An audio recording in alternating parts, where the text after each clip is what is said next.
Boa noite a todos, nossos amigos, companheiros de ideal espírita, encarnados e desencarnados. Estamos aqui novamente recebendo com muita alegria o nosso irmão Marco Aurélio, que vem para nós hoje falar sobre o filho pródigo. Exatamente. Marco Aurélio, boa noite. Boa noite. É uma satisfação muito grande ter você aqui no aconchego do nosso lar para mais esse trabalho de divulgação da doutrina espírita. A gente recebe com todo carinho, com toda alegria, e pede aos bons espíritos para que atuam dentro da doutrina, que você possa fazer para nós um estudo que seja de grande proveito para todos nós. Eu que agradeço. Nós vamos iniciar com a nossa prece, mas antes de iniciar a gente gosta sempre de pedir desculpa porque a gente mora aqui na Rua Alvorada. Exatamente. Tem o pronto-socorro, todo mundo já sabe disso, às vezes passa o ônibus. E tem os meus cães aqui também, são 3 poodles bem barulhentos. Então, se eles incomodarem um pouco, por favor, nos perdoem. O recurso que nós estamos usando é fazer aqui em casa para que a gente possa não deixar esse trabalho esfriar, porque os espíritos necessitam de nós da mesma forma como nós precisamos dele nesse momento. Então a gente vai começar mentalizando Deus, nosso Pai Criador, Jesus Cristo, nosso irmão maior, nosso mestre guia, os bons espíritos, para que eles possam vir em socorro de nós, neste momento em que a humanidade passa por essa provação, que a humanidade passa por esse suplício. Nós sabemos que tudo é merecimento, que absolutamente nada acontece se não for da vontade e da permissão divina. Então, oremos ao Pai. Pai nosso, que estais nos céus, santificado seja o vosso nome. Venha a nós o vosso reino, e seja feita a vossa vontade, assim na terra como nos planos espirituais. O nosso de cada dia nos dai hoje, e perdoai-nos, Pai, das nossas dívidas, assim como perdoarmos os nossos devedores. Não nos deixes, Pai, entregue a novas faltas, e ajuda-nos a nos livrar deste mal que insiste em residir e se manifestar dentro de nós. Tudo te pedimos, porque vosso é o reino, o poder e a glória para todo sempre. Que assim seja. Graças a Deus. Só dando um recado para o pessoal, o Marcos já começou a interagir com a gente aqui. Vocês podem mandar aí perguntas, questões. Perguntas e questões é a mesma coisa, né? Comentários, desculpe. E a gente está aqui. Somos todo ouvido. O filho pródigo é todo seu. Vamos nós. Com a graça de Deus, né? Amém. A inspiração dos nossos amigos espirituais. O filho pródigo é uma parábola, né, de Jesus, não é isso? E ele começa assim: e disse um certo homem, tinha 2 filhos, e o mais novo deles disse ao pai: Pai, dá-me a minha parte da fazenda que me pertence. E o pai repartiu por eles a fazenda. E poucos dias depois, o filho mais novo, né, ajuntando seus pertences, partiu para uma terra distante e ali desperdiçou a parte que lhe coube da fazenda, vivendo de forma despudorada e desregrada. E havendo gastado tudo, houve naquela terra uma grande falta de que comer e começou a padecer de necessidades. E chegou até um dos moradores daquela terra para pedir trabalho, o qual o enviou para seus campos para cuidar dos porcos. E desejoso em encher o estômago com as bolotas que serviam de comida para os porcos, e ninguém lhe dava nada. E voltando a si, disse: Quantos trabalhadores de meu pai têm abundância de pão, e eu aqui passando fome. Levantar-me-ei, irei ter com meu pai, e dir-lhe-ei: Pai, pequei contra o céu e perante a ti. Já não sou digno de ser chamado de teu filho. Faze-me como um dos teus trabalhadores. E levantando-se, foi para seu pai. E quando ainda estava longe, avistou seu pai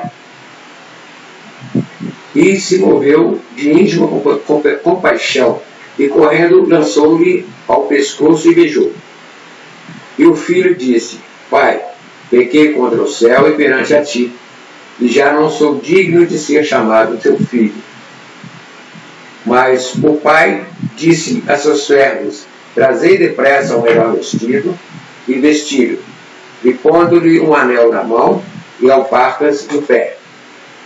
E trazei bezerro cevado e matai-o, e comamos, alegramo-nos, porque esse meu filho estava morto e reviveu, tinha-se perdido e foi achado. E começaram a se alegrar.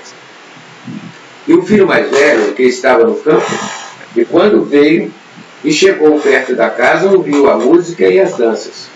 E chamando um dos servos, perguntou-lhe o que era aquilo.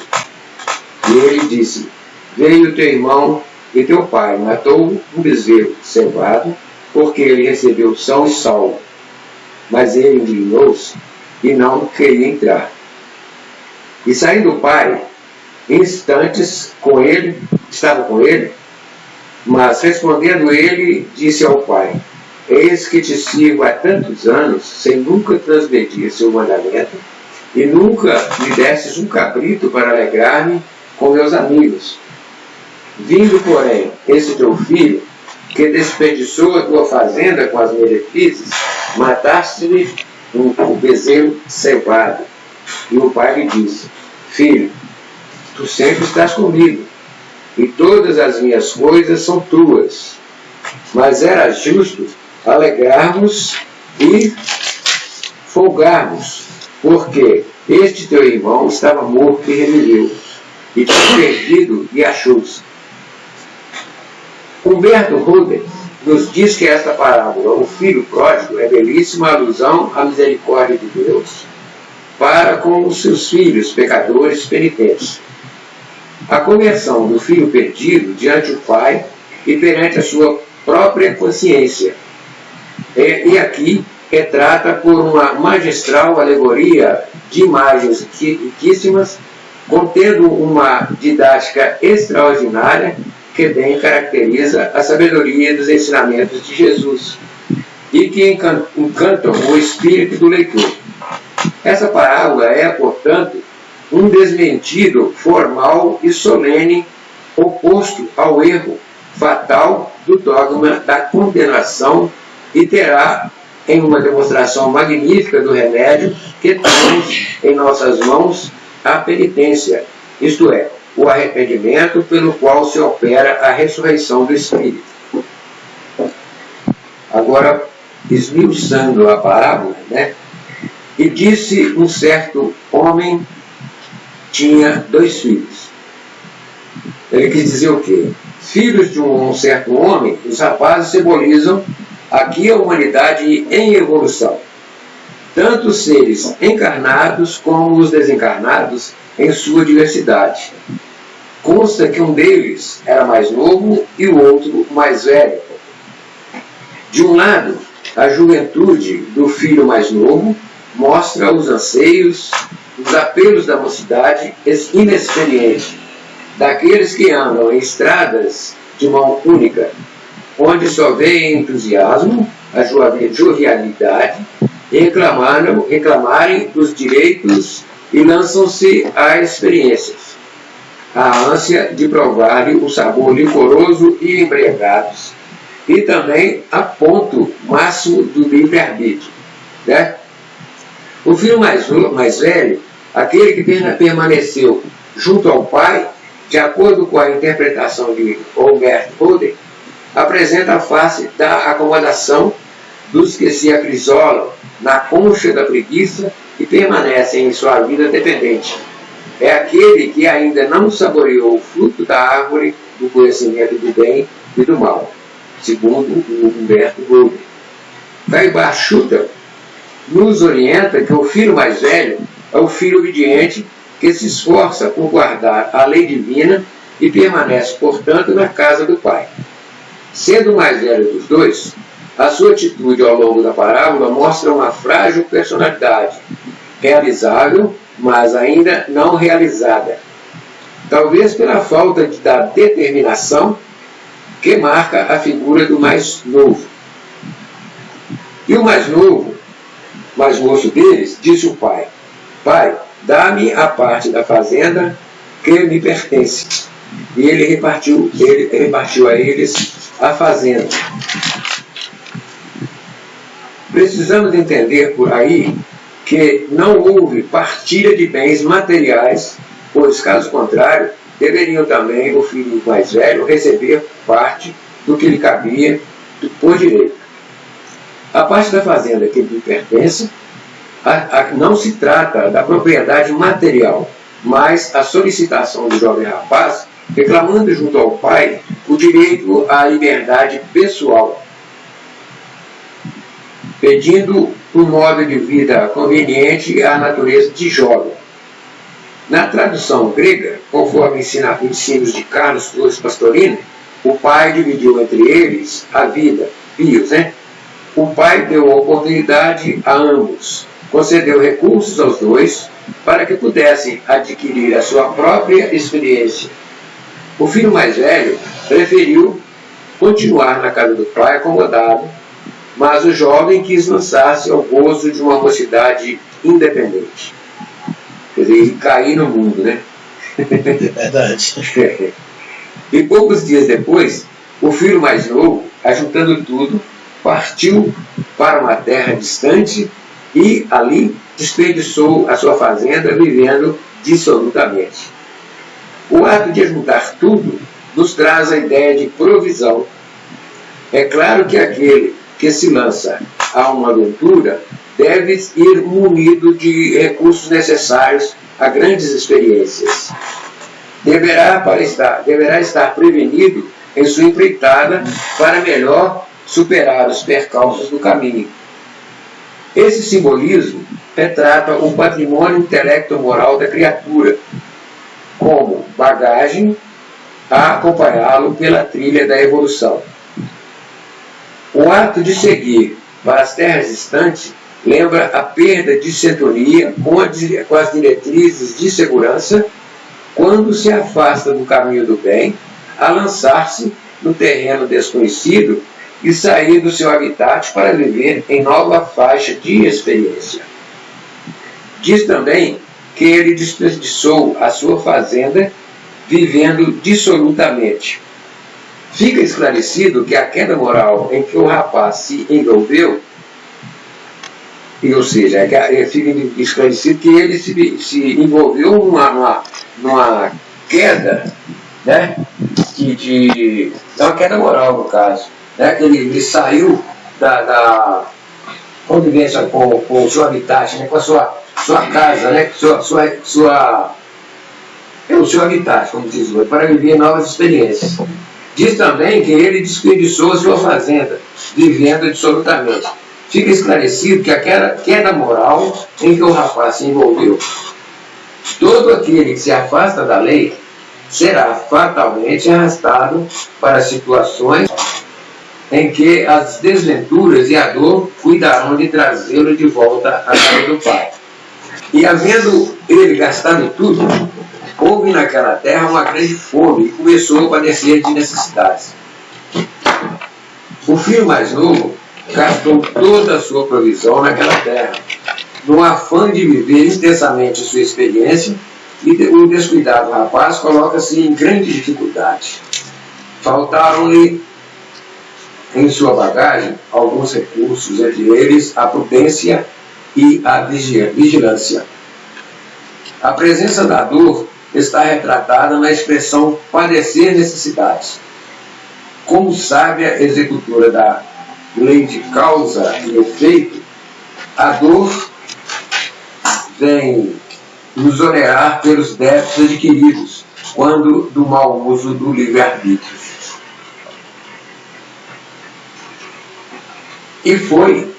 E chegou-se a um dos cidadãos daquela terra, o qual mandou para os campos apacentar porcos. Há nesse versículo um agravamento da situação, quando ocorre a perda da sintonia com o bem. Consequentemente, criamos a sintonia com o mal. A obsessão conhece bem esses seus caminhos, e os espíritos que constituem as falanges do mal e que servem a essa infeliz causa passam a ser os companheiros diretos do filho pródigo. Daí a razão de ter sido mandado apacentar os porcos. Fica esclarecido a condição infeliz e miserável em que esse jovem passa a viver, criando novos e perigosos vínculos com espíritos destes e de outros planos. E desejava encher o seu estômago com bolotas que os porcos comiam, e ninguém lhe dava nada. A fome aqui descrita nada tem de física, mas era fome de natureza absolutamente moral. Mas ele tentava narcotizar a sua fome espiritual, desejando encher o seu estômago com as bolotas dos porcos. Interesses, alimentos materiais não suprem a falta do alimento espiritual. Nesse momento já despertava nele o anseio pelo reencontro com o Pai. A expressão "ninguém lhe dava nada" faz-nos entender que aquilo que desejava, ninguém daquela região poderia lhe oferecer, mesmo porque eles também não possuíam, ou seja, a saciedade espiritual que só o banquete da casa do Pai poderia oferecer. E tornando em si, diz: quantos jornaleiros do meu Pai têm abundância de pão e eu aqui pereço de fome. Felizmente é chegada a hora mais bela desta parábola, o reencontro dele consigo próprio, o momento sagrado dos primeiros brilhos da redenção de sua autorrealização. Surge diálogo sagrado entre o ego e o eu divino, santuário íntimo onde se processa o autodescobrimento. É por isso que a expressão é reflexiva, tornando em si, voltar para dentro de si mesmo, sondar o mundo interior, buscando as alternativas e soluções que farão calar a voz do homem velho e fazer ouvir o homem novo. Nesse momento, já despertava nele o anseio pelo reencontro com o Pai. A expressão "ninguém lhe dava nada" faz-nos entender que aquilo desejava ninguém, que aquilo que desejava ninguém tinha naquela região. Naquela região poderiam lhe oferecer, mesmo porque eles também não possuíam, ou seja, a saciedade espiritual que só o banquete na casa do Pai poderia ofertá-los. Esse é o momento de conscientização, é o primeiro passo para a mudança real. É o reconhecimento de sua realidade como filho e herdeiro do Pai e do quanto esteve afastado dele. Compreende que a liberdade nos remete a situações, às vezes, perigosas. Jornaleiros são os mesmos que assalariados da casa do Pai. Conforme Carlos Pastorino nos esclarece, jornaleiro é derivado de jornal, giornale, diário, e significa salário por um dia de trabalho. O pão da casa do Pai tem para nós aqui, nesse estudo, o sentido do alimento espiritual que nutre, sustenta e fortalece o espírito. É o verdadeiro pão da vida. Fragilizado em sua aventura, reconhece a fome espiritual e o risco de perecer.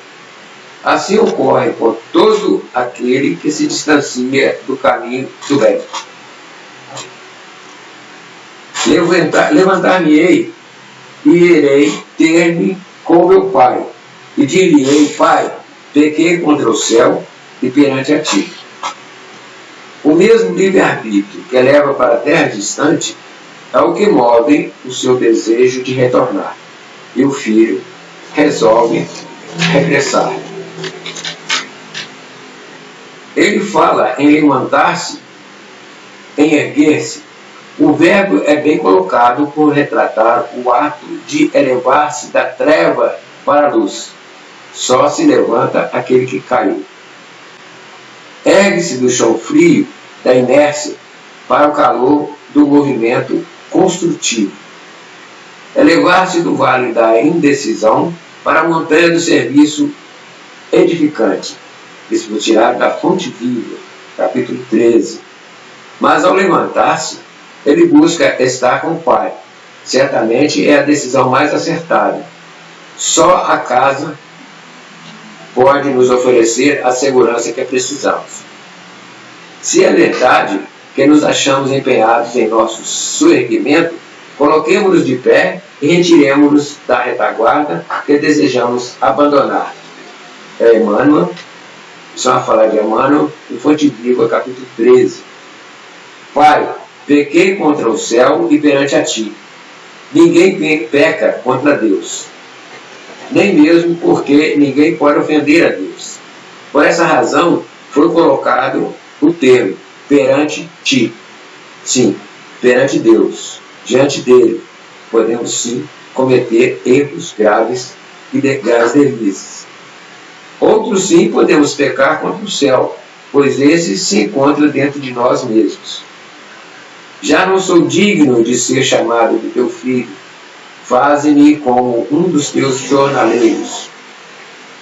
Já não sou digno de ser chamado de teu filho, faze-me como um dos seus jornaleiros. Neste versículo, o filho pródigo reconhece a gravidade dos erros perpetrados, sentindo-se por isso indigno em uma condição de filho do pai. Há um sentimento de autopunição, quando pede ao pai: faze-me como os teus jornaleiros. Sentindo a culpa, sentimento de culpa era tão grande, a consciência estava tão pesada, que ele mesmo se destituiu da condição de filho. E levantando-se, foi para seu pai, e quando ainda estava longe, viu seu pai, e se moveu de íntima compaixão, correndo, lançou-lhe ao pescoço e beijou. A dinâmica da ação renovadora fica evidenciada na atitude do rapaz, quando toma a iniciativa de levantar-se e ir para o pai.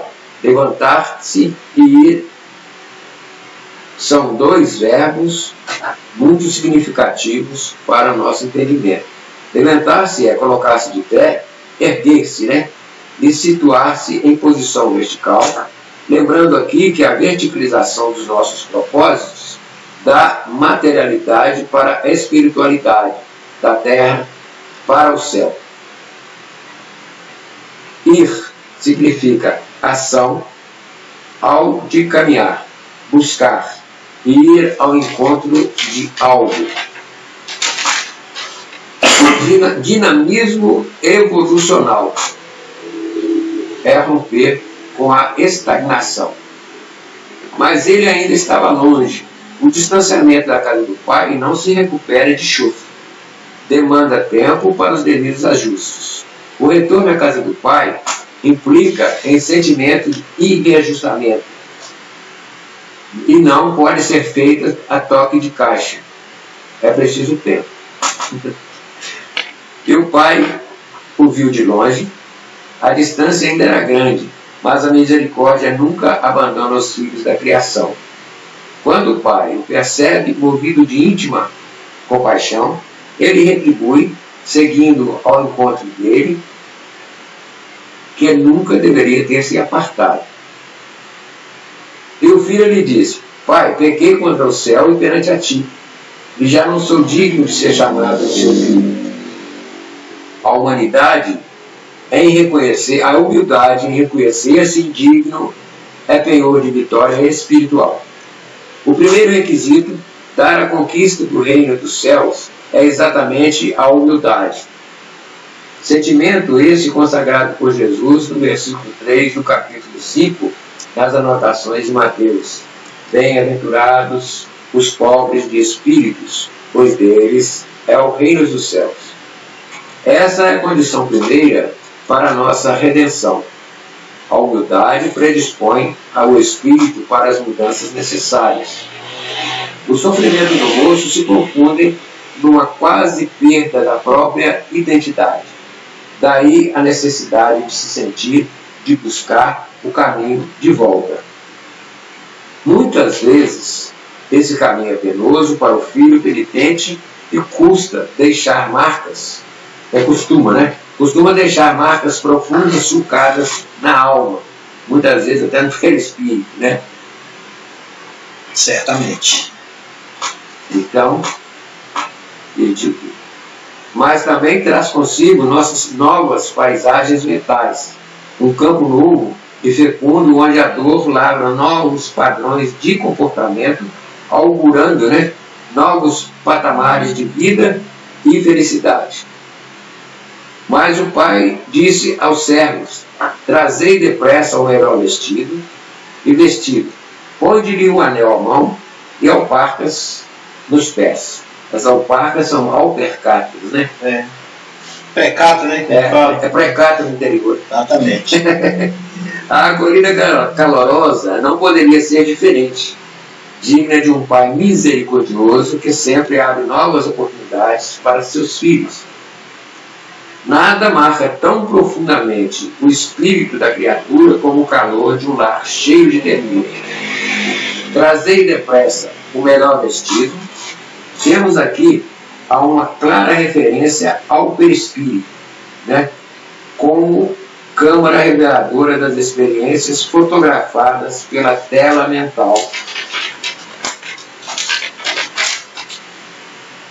Depois de tudo que foi vivenciado pelo filho mais novo, após toda a luta empreendida, certamente ele estará modificado em si mesmo, nas suas mais profundas estruturas. Não há quem não mude depois de tanto sofrer. As mudanças operadas no campo íntimo se transferem para o exterior.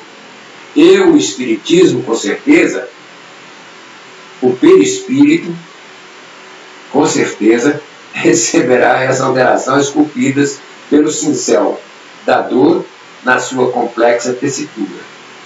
Daí a necessidade de trocar para o melhor vestido, conforme lemos no texto. Também o anel na mão, como símbolo da aliança com o Pai, e as alparcas nos pés, lembra a desvinculação dos interesses terrenos, consolidam o retorno do filho ao lar paterno. E trazei um bezerro cevado e matai-o, comamos e alegramo-nos. Após as primeiras providências, o pai pede para trazer o bezerro cevado para comemorar a volta do filho, oferecendo a este o que havia de melhor. Denuncia assim o seu júbilo diante do acontecimento. Digo-vos que assim haverá alegria no céu por um pecador que arrepende, mais do que por 99 justos que não necessitam de arrependimento. Isso fala de Lucas, no capítulo 5:15, versículo 7. Porque este filho estava morto e reviveu. Tinha se perdido e foi achado. E começaram a alegrar-se. Paulo de Tarso, em sua carta a Tiago, no versículo 15, no capítulo 1, assim nos afirma: depois havendo a concupiscência concebido, dá à luz o pecado, e o pecado consumado gera morte. A única morte que há, portanto, é a morte pelo pecado. E foi isso que aconteceu ao filho pródigo, que, mergulhado no lodaçal de seus próprios enganos, encontra nos braços da morte espiritual a única maneira de ressurgir para a plenitude da vida em espírito. Havia se perdido no labirinto das ilusões e se encontrou no caminho reto do amor e da verdade, onde, ao fim do trajeto, o pai esperava de braços abertos para o aconchego e felicidade. E o filho mais velho estava no campo, e quando veio e chegou perto de casa, ouviu a música e as danças. E chamando um dos servos, perguntou-lhe o que era aquilo. O ensinamento velado do mestre demonstra dois extremos pela ingratidão filial. Um reside no esbanjamento e outro na avareza. O esbanjamento do filho que saiu para a vida desregrada, né? E o egoísmo, né, do filho mais velho, que queria só as benemerências para ele, né? Isso aí é Emmanuel no Pão Nosso, capítulo 154. Esse é o retrato da humanidade em seu quadro de personalidades ainda em provas e expiações. Emmanuel aponta a postura do irmão mais velho como algo de condenável, o que às vezes, por muitos de nós, costuma passar por atitude normal quando permanecia sob o teto familiar, não menos passível de repreensão. Conforme as observações do amorável instrutor espiritual, bastou observar a generosidade paterna para que os sentimentos inferiores subissem à tona, demonstrando a sovinice que bem caracterizava. Sente-se contrariado com a vibração de amor e alegria reinante no ambiente do lar e reclama, como espírito acomodado que é, seus direitos, julgando-se melhor do que o outro. Quer dizer, ele achou que ficando junto com o pai, né, ele teria maiores direitos, né? Quer dizer, é um egoísta passivo, né? Ele estava querendo ver a nós e o vosso reino se vira para lá. Não é isso? É verdade. Ostenta sob a máscara da hipocrisia a falsa observância à lei divina, desrespeitando os sentimentos paternos, apontando que sempre estiver a seu lado.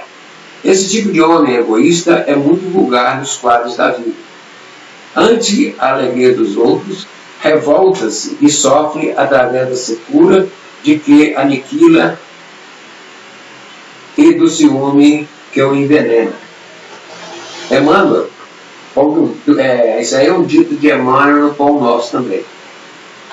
Entre os dois filhos, conforme Emmanuel, não sabemos qual é o mais infortunado, se o pródigo ou se o egoísta. Mas certamente a infelicidade que reina no espírito do filho mais velho sobrepõe-se à infelicidade do outro, pois que o filho pródigo já possuía a bênção do arrependimento em seu favor na experiência, para daí por diante seguir mais confiante e vigilante. E ele disse: veio teu irmão e teu pai, veio teu irmão, teu pai matou o bezerro cevado porque recebeu são e salvo. Mas ele se indignou e não queria entrar. E saindo, o pai está com ele. Veio o pai ao encontro do filho egoísta, pois o amor incondicional não beneficia um em detrimento do bem-estar do outro. Abrindo o coração ao filho mais velho, convida-o a entrar. Insiste, mas ele não quis. O filósofo Humberto Roder o chama de aguda dissonância. Realmente, ele, com sua atitude infeliz, naquele momento de entendimento e alegria, destoava do resto da família. Enquanto seu irmão verticalizava sua atitude, ele permanecia na horizontalidade de seus interesses mais rasteiros, materiais, né? Nessa hora, ele deixa realmente de ser ser irmão do filho pródigo, pela falta de afinidade entre ambos. Talvez por sentir-se assim, ele se nega a participar da festa. Por essa razão, o filho mais velho se refere-se ao outro como: esse teu esse teu filho.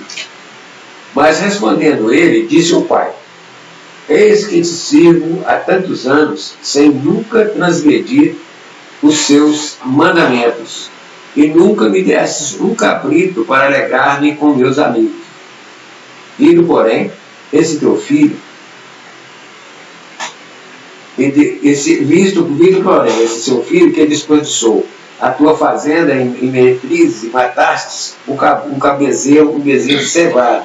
Quer dizer, é o melhor que ele tinha na casa, né? Lá dentro, cevado é gordo, né? Cevado, bem criado, parrudinho, bem pesadinho, né? É que o mais gordinho que ele viu lá no pasto, ele falou assim: pode matar aquele lá que é pro menino que tá voltando. Dando uma referência a isso. Lá vem as reclamatórias trabalhistas, né, no caso. Se houvesse o Ministério do Trabalho naquele tempo, com certeza ele iria lá para registrar as suas queixas. O filho mais velho, né, iria processar o pai por ter perdas e danos, né, morais e etc. Trabalhistas. O filho realizado nada espera como recompensa, ensaiando para a vida plena. Mas o mau filho, em seu espírito mercenário, cobra centil por centil dos bens que espalha em torno dos seus passos. O filho mais velho representa o ser humano que, longe de atingir as alturas da individualidade do eu divino, nem sequer despertara para a personalidade do seu ego humano. Isso Humberto Rodrigues nos disse. Ainda não processou o autodescobrimento. Ele ainda não conhece o estranho que vive dentro dele mesmo, né? Como diz o sábio, né? Conheça a ti mesmo, né? Lá na antiguidade, conheça a ti mesmo. E ele lhe disse: filho, tu sempre estás comigo, e todas as minhas coisas são tuas. Mas era justo alegrarmos e folgarmos, porque este teu irmão estava morto e reviveu, e tinha se perdido e achou-se. A paciência e a compreensão do pai com relação aos seus filhos é tocante. Pois se o filho perde a condição de filho, o pai nunca perde a condição de pai, né? Era preciso que aquele filho amadurecesse para compreender que todos somos herdeiros de Deus, a partir do instante em que nos colocamos em condição de filhos, obedientes às leis. Por isso ele disse: tudo que é meu é teu. Não haverá perda nenhuma das partes. Por isso o filho mais velho não tinha nenhuma razão de se sentir lesado, né? E na realidade ele estava curtindo tudo, né? Ele convivia com o pai, né? Como nós somos egoístas, né? Que Deus nos dá céu bonito, né? Nos dá chuva para regar as terras, né? Pássaro que canta está nos alegrando, dá as dores também para alertar a gente de alguma coisa, né? Certamente. O medo, né? Para a gente ficar alerta para ver o que é que vai acontecer com a gente, né? Então o pai, nesse caso, aliás, o filho, o egoísta, nos mostra muitas vezes o nosso proceder, né? Que nós procedemos como os egoístas realmente. Queremos tudo para nós, em vez de ver o que é que está se passando, conviver realmente numa boa com os irmãos, né? Que é o tal do filho pródigo que foi para a terra desconhecida e veio, retornou e reconheceu que realmente os servos do pai eram muito mais bem tratados, né? Do que ele naquela terra estranha. Então ele reconheceu e retornou ao pai, pedindo, né? Falando que realmente ele não era digno de ser chamado de filho, porque reconheceu realmente que ele errou e estava naquele ato de humildade, né? Ele tornou-se uma pessoa, ele colocou-se com humildade perante ao Pai, que muitas das vezes a gente tem que ver que nós estamos perante a Deus e reconhecendo os tais erros que nós temos, que nós cometemos realmente na vida, né? E nós temos que ter a humildade de reconhecer essas aflições que a gente tem. né? Eu vou invadir a live de vocês. Apareceu uma voz aqui, gente. Não se assustem, tá? Não tem um espírito que materializou aqui. A Lula está aqui do nosso lado. Tá? Às vezes as pessoas assustam, pode ficar tranquilo.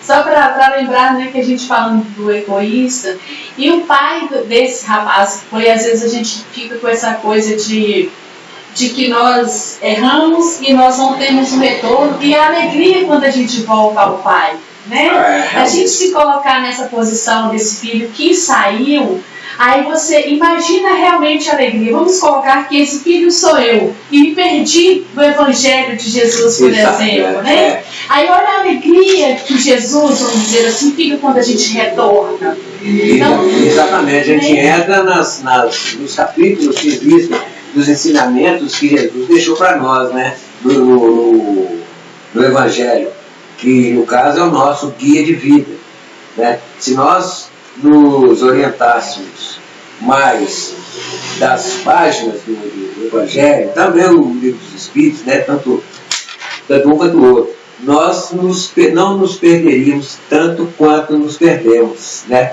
Porque nós estamos ainda naquela de tentar voltar às pazes com o Pai, né? A gente se mostrar pessoas mais humildes, né? Infelizmente, muitas das vezes, nós mostramos assim que somos pessoas arrogantes, né? Andamos lá com a visão lá em cima. Geralmente a gente não está em paz com o Pai, a gente está às turras com o Pai. Quer dizer, ele te dando tantas coisas, né? Tantas benesses, né? Ele te dá coisas boas, ele te dá água para beber, gente, que você vê que coisa mais pura, né? Coisa melhor que tem no paraíso, né? Te dá um corpo, que você vê que tem 1 milhão de coisas, né? Olha para você ver a sabedoria do Pai em que nos dá, né? Tanta coisa boa, e nós às vezes até chutamos essas coisas, né? Esquecemos dos nossos pássaros, né? Às vezes eles vêm cá na nossa janela, nas nossas árvores, cantando, né? Aquelas coisas bonitas, né? Aí vem um que já é o egoísta, bota um assalpão, pega o passarinho, mexe na gaiola. O que é isso? Para ele sozinho. Só eu vou escutar o bichinho cantar. Sendo que é muito mais bonito a gente ver o nosso pássaro livre, né? Como a gente deveria ser livre, conforme Deus nos fez livres.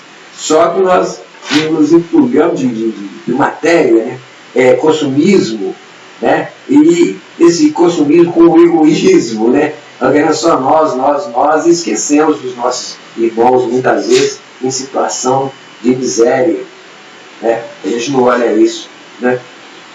Pessoas que estão, né, no orfanato, né?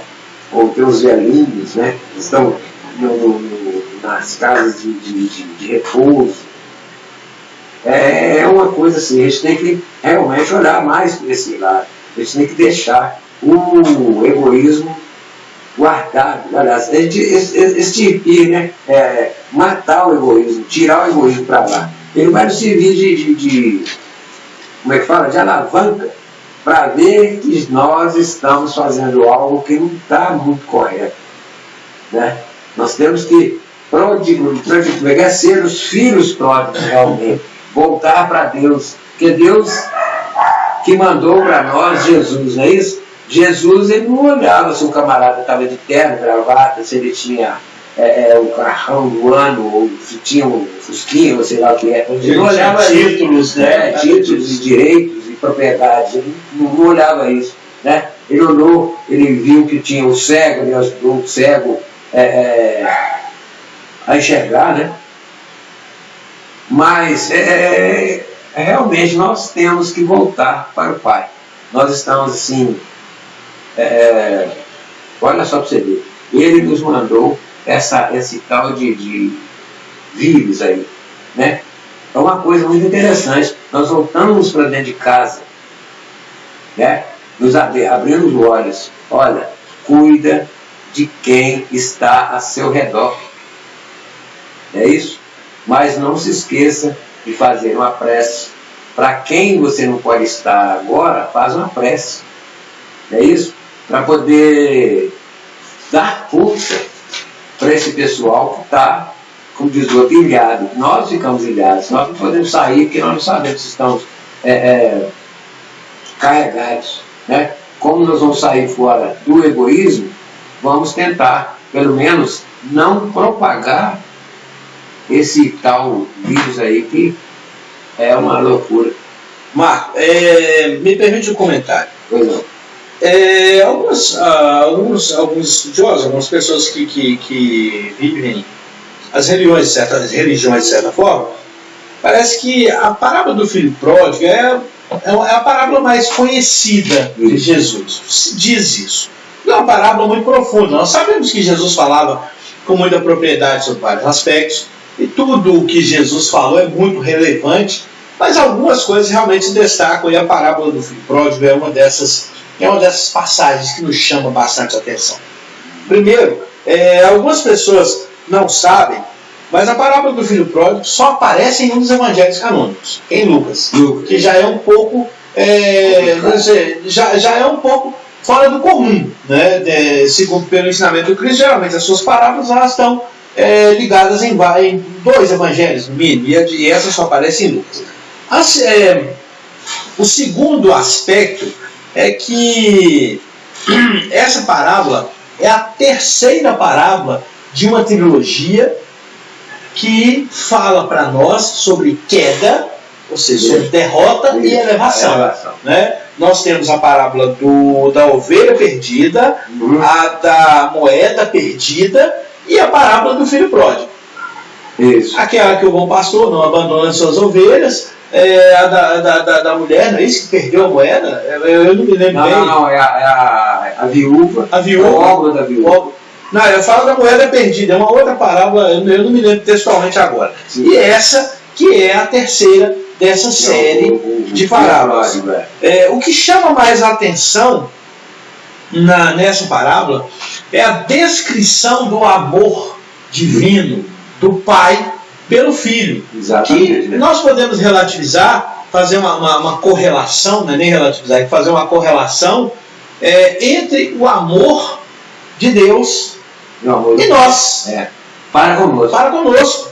Porque nós, de fato, isso não é possível de se desvincular da nossa realidade, nós somos filhos pródigos.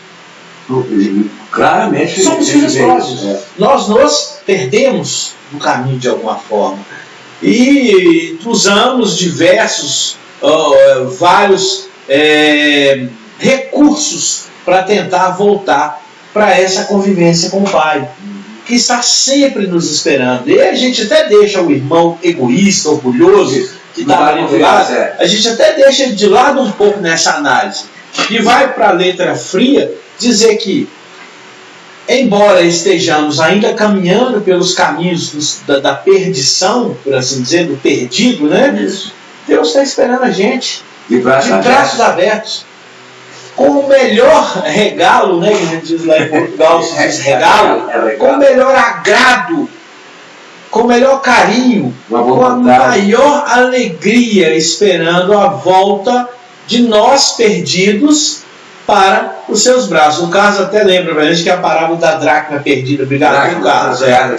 Então, Deus, e aí o pessoal até tem comentado isso, que Deus nos aguarda e fica feliz. Isso. Quando nós retornamos, quando nós tentamos encontrar o caminho de retorno para o Pai, o caminho esse que Cristo ensinou através das suas pregações, né? Você vai até falar sobre isso, desculpa ter te adiantado, mas é importante que nós conheçamos esses aspectos e os discutamos internamente, façamos uma autocrítica nossa, de que nós, ao mesmo tempo que somos o filho pródigo, nós somos aquele filho orgulhoso, que nós chegamos na casa espírita antes, você um pouquinho antes mais que eu, né? Um pouquinho antes, e algumas pessoas antes que você, e aí, quando nós somos comparados, e friamente nós fazemos essas comparações com outros dentro do ambiente, e quando nós nos comparamos a outros, fatalmente nós acabamos nos sentindo aquele irmão mais velho, e acabamos fazendo aquele papel. Porque, poxa, o cara chegou aqui semana passada e está dando palestra, está fazendo estudo. Eu não gosto muito de falar dar palestra, eu gosto de fazer estudo.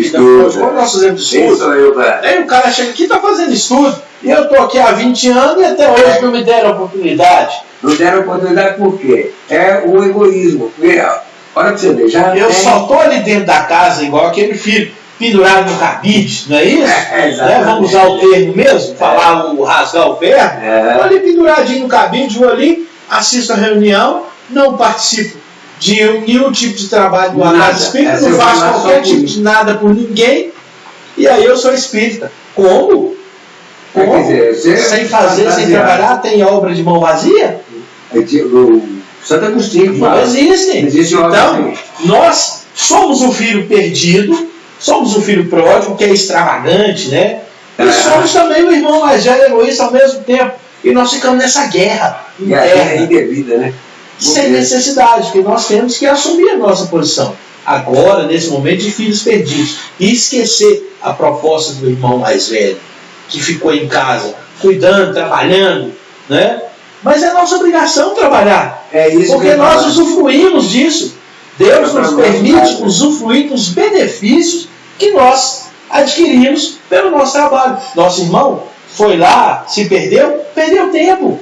Mas vamos acolher ele na hora que ele chegar. Desviou na estrada. Exatamente, mas ele não está perdido. Não. Porque da criação divina nada se perde.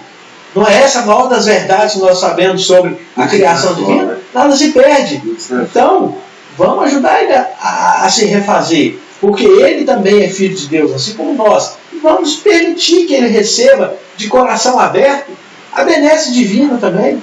Porque o perdido, conforme Cristo diz, eu não vim para os sãos, eu vim para os doentes. Exatamente. Então é nossa obrigação receber. Se nós adotarmos, né, aquele prazo que a gente tem, né, nós adotarmos em dúvidas, nós temos que apelar para o Evangelho. Exatamente. O Evangelho. Sim, o Evangelho é o livro de receita que nós temos disponível. É o guia de vida, né? Sim. Isso aí é a Marília que falou, né? Se você quiser qualquer coisa, você vai no livro no Evangelho segundo o Espiritismo, você abre em qualquer ao Léo, né? Você vê que vai te ter uma resposta. Não é isso? Aí nós temos aqui, ó, a paciência e a compreensão do pai, como você havia falado, com relação aos seus filhos, é tocantes. Pois se o filho perde a condição de filho, o pai nunca perde a condição de pai. Era preciso que aquele filho, amadurecesse para compreender tudo, para aprender que todos somos herdeiros de Deus, a partir do instante em que nos colocamos em condições de filhos, né? Que realmente nós temos que apesar da gente ir para o mundo, ter uma imensidade de erros, enfiar o pé pelas mãos, como eles dizem, nós temos como diz o outro, a compreensão, né? Que Deus, ele sabe. Nesse momento nós temos a compreensão. Que a gente viu, nós saímos errados. Já vivemos da ignorância. Exatamente. Também. Hoje nós não podemos nem nos dar o luxo de falar que nós somos ignorantes. Não, se ele pode nos cobrar muito mais. Sim. Porque nós já estamos assim, cientes de muitas coisas. É lógico que nós não temos todo conhecimento e toda a ciência. Porque senão daqui a pouco nós vamos falar, sai daí montanha e passa para lá de cá, né? Mas não podemos nos alegar ignorantes. Não. Nós temos acesso. Os evangelhos estão aí, os ensinamentos estão aí e estão disponíveis para nós. E muitos, por exemplo, nós vemos que temos o evangelho, né? Mas as obras, né, de Chico, né, de Divaldo, para poder auxiliar, né, a gente basear e pegar assim, uma versão mais moderna, né, que nós temos do evangelho. Ai, Jesus. Aí a parábola do filho pródigo é uma magnificência de Deus e, ao mesmo tempo, solene e categórico protesto de Jesus contra a doutrina da blasfêmia caduca e irracional das penas eternas do inferno inventada pelos homens. Isso aí está no Caibar Schutter, que nos fala, né? E nós temos que ficar mais vigilantes, né? Você sabe que o que o Gaúcho falou para nós? Ele lembrou bem uma coisa bacana. Obrigado, viu, Gaúcho, por ter lembrado. Divaldo. Sempre nos ajuda. O Divaldo Franco fala para nós: quem está, por exemplo, com depressão, deveria ler as parábolas. Realmente. É lógico que o tratamento para depressão não é só a leitura, existem. Poxa, mas é um potencializador do tratamento que você vai pegar lá todas as parábolas, principalmente nessas que falam sobre queda e ascensão, né? Do cai e levanta. Em todas essas parábolas nós conseguimos compreender de uma maneira muito simples o tanto que nós ainda somos dependentes de outras pessoas, do Pai Criador, da sua misericórdia, de aprender. As parábolas sempre nos dizem isso. Então, se você está para baixo, uma parábola seria um excelente remédio para o seu espírito. Principalmente quando você está na queda espiritual, né? Na realidade, quando a gente está depressivo, no caso, muitas das vezes a gente está com o espírito. Né? O espírito está caidão, né? Caído, nós estamos assim, perdidos na noite, como eles falam. Ô Marco, sim. Ainda tem alguma coisa? Não, chegamos ao fim. Porque nós estamos com o tempo também bem curto agora, né? A gente é um pouco criterioso com relação à questão do tempo, que é a espiritualidade que nos atende, todo mundo sabe que tem também os seus compromissos outros. Exatamente. E a gente sabe também que os horários das preces são horários em consenso, né, com as casas espíritas, e a gente tem que prezar por essas coisas. A gente sabe que os espíritos superiores nos seus trabalhos têm os compromissos, são vários, e a gente tem realmente que respeitar isso também. Então, o que a gente quer dizer? Que você faça uma reflexãozinha sobre tudo que foi dito, ou deixe uma mensagem para o pessoal aí de final, para que a gente possa fazer o nosso encerramento e a nossa prece na conclusão. Perfeitamente. Nós deveremos, né, colocar o Evangelho como nossa referência maior. E temos assim, a consciência de que está certo que nós vamos cometer erros, mas nós procuremos voltar e desses erros tirar proveito, né? Nós vamos, com esses erros, nós vamos aprender para não cair nessa vala comum, né? Cair no erro. Nós temos que, com o auxílio da intuição que os nossos amigos espirituais sempre estão com a gente, evitar o erro. Mas sabendo que o erro, nós somos passíveis de erro, nós vamos não cometer o próprio erro outra vez. Vamos evitar, né? Portanto, perseverar no erro. Vamos perseverar na fé em Deus, a fé raciocinada. Vamos pensar um pouquinho do que vamos falar, do que vamos fazer. O nosso pensamento é um tanto quanto poderoso, né? Agora, se a gente coloca para fora, a gente fala um mau pensamento, nós estamos criando um problema para a gente mesmo. É um magnético ruim, né? Ruim. Estamos ajudando, nós não estamos ajudando, estamos prejudicando o universo e a nós próprios. Né? Eu agradeço a oportunidade, gente. Desculpa aí assim, alguma falha, que nós não somos lá Nós todos as temos, né? Marcos, a gente quer te agradecer muito, tá? É importante ter várias pessoas aqui nas oportunidades que a gente está tendo de fazer esses estudos aqui em casa e transmitir esses estudos, e a gente vê a participação das pessoas fazendo seus comentários aqui no chat ao vivo, no Facebook, no YouTube, no WhatsApp, e a gente vê que a família está crescendo, né? É claro que daqui a pouco a gente vai ter que arrumar ou arranjar, né, como diz aqui em Minas, vai ter que arranjar um jeito diferente, porque agora foi decretado, na segunda-feira, os templos religiosos, são as igrejas, as casas espíritas, elas vão poder reabrir com algumas restrições, e, consequentemente, a nossa casa vai reabrir. Perfeitamente.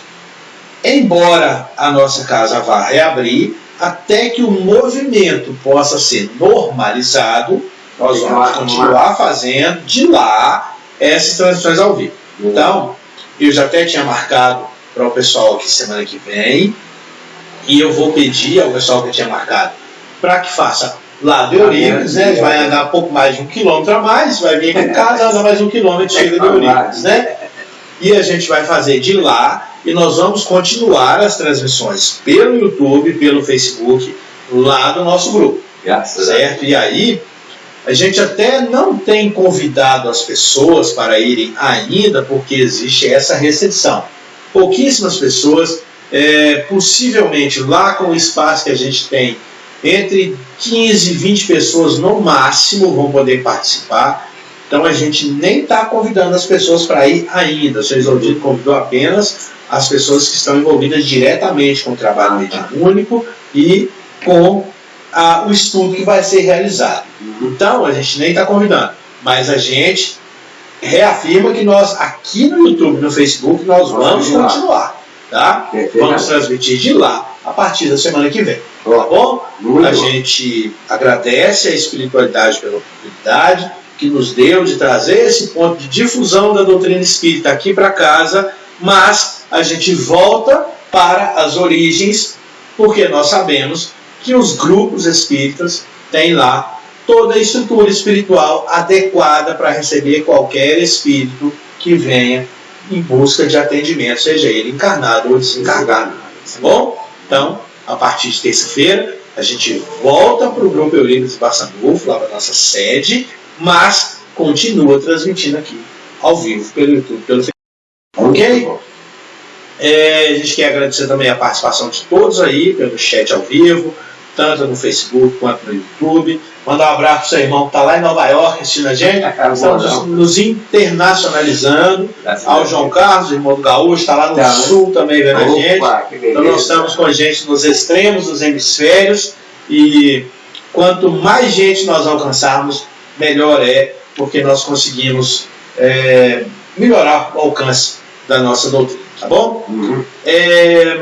A gente vai pedir a todos que neste momento eleve o pensamento a Deus, nosso Pai Celestial, aos bons espíritos que vieram aqui estar junto conosco, a Jesus, nosso mestre guia,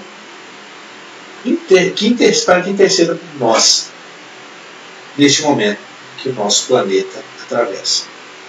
Pedir também para que nós sejamos capazes de encontrar os caminhos que levam de volta ao Pai, praticando, fazendo sempre pelo próximo a caridade, orientando o que nos for possível